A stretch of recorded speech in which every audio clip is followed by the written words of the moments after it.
What is going on, guys? Welcome back to the Vultiverse. My name's Chuck, and in today's video we're going to go back a week and talk about what I believe are the 5 biggest takeaways of the Facebook Connect event. If this is your first time here, welcome to the Vultiverse. I hope you'll come aboard, subscribe, and bring along all your hopes and dreams. As I promise, together we're going to find everything that we're looking for.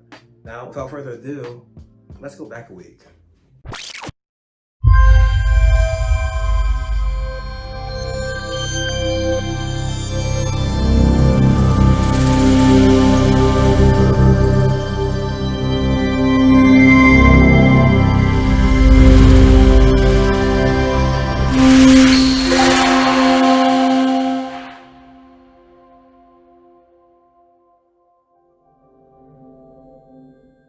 And I'm excited to share with all of you Oculus Quest 2. Now, obviously, the biggest takeaway of the event is that the Oculus Quest 2 has finally been announced. It comes with a Qualcomm Snapdragon XR2 processor, making it the most powerful, or at least one of the most powerful VR headsets on the market. It comes with 2K resolution per lens, improved hand tracking, and a new IPD system that'll make it easier for people to just hop right into VR. For those that are really active in VR, Oculus is releasing the Oculus Move, which allows you to track your activity in VR and set goals and challenges and whatnot. Entering beta is the 90Hz refresh rate that'll allow for more smoother content to be played on the Oculus Quest. Initially, it'll just be the home screen at launch, but eventually all the applications on the Oculus will be able to handle 90Hz refresh rate. The Oculus Link is finally leaving beta, allowing the Quest 2 to play intense, high-processing PC VR games. This sadly signals the death of the Oculus Rift, bless her soul, and ultimately the end of PC VR standalone devices. In addition to this, the Infinite Office is entering beta. This is Oculus's first foray into the productivity market, which signals Facebook's intent to make the Oculus more than just a gaming device. All of this for just $299. Wow. You really gotta hand it to Oculus and Facebook. They're really trying to make VR mainstream. And looking back at this moment 10 years from now, I can say with utmost confidence that the Oculus Quest 2 will be among the devices that made VR go mainstream. Great job, Oculus. Great job, Facebook. But before moving on, I'd like to show you guys a video we produced with the research team that introduces Project ARIA.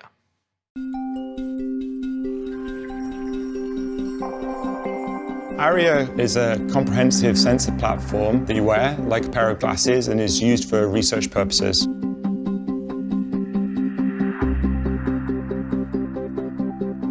The second biggest takeaway is Project ARIA, Facebook's greatest leap thus far into augmented reality, and the main reason, or at least one of them, why Oculus Connect is now named Facebook Connect.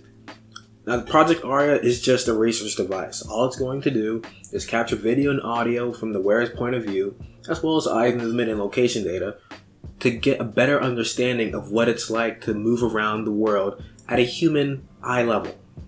Similar to how Google collected Street View data with their car fleet, Facebook aims to do the same starting this month in the Seattle and San Francisco Bay Area, with about 100 users collecting data through the Project ARIA glasses. This is going to help Facebook know what it should and shouldn't collect. Don't record in the bathroom or other intimate areas. You shouldn't have to tell your headset not to collect data here. It should just know. Now, the data received by these headsets are going to be quarantined for 3 days so that the system can scrub it of faces, license plates, and other sensitive data. The users wearing the ARIA headsets are going to have to get permission from private-owned public spaces before they can record in them. See, Facebook is doing everything they can to try to allay any privacy concerns, but because they are still recording so much data, it does hint at a future where these AR headsets could send targeted ads at us. Overall, this is going to help Facebook build their live maps, which are a virtual scan of the real world. These are incredibly important in order for us to build truly capable and useful AR headsets that can be used day to day. Albeit that as it may, Facebook is releasing a new smart glass headset next year. They are partnering with Luxottica to produce a pair of smart glasses that will be a mix between the Google Glass and the Snapchat Spectacles. It's probably going to be along the lines of what the mystical Apple Glass is going to be. Now let's talk about venues, a social experience where people can come together from all over the world to enjoy events together. Play games and do all sorts of things.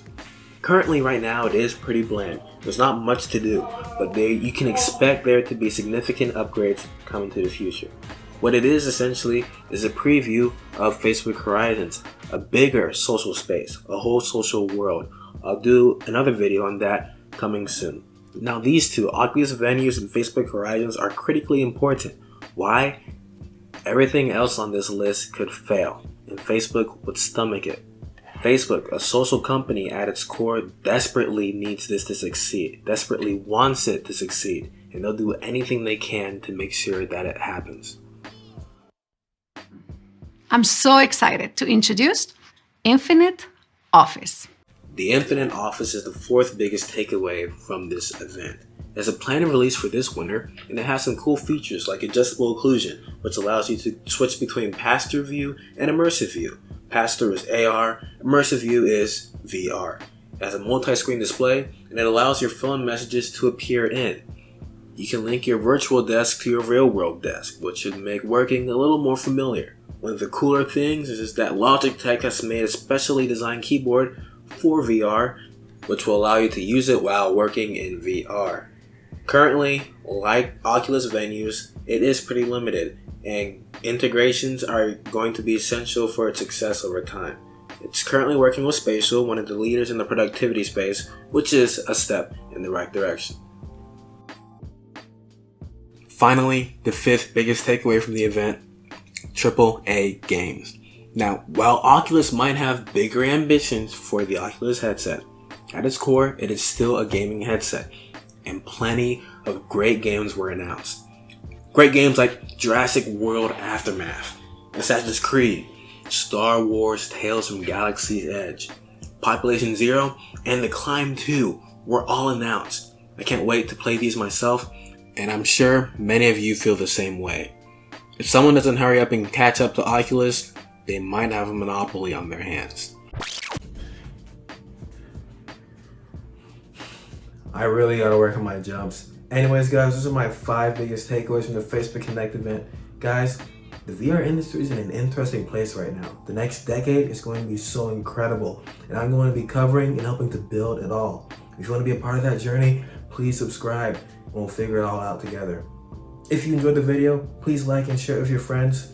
It really does help the channel. And as always, keep dreaming, keep on believing, and I'll see you in the Vultiverse. Bye.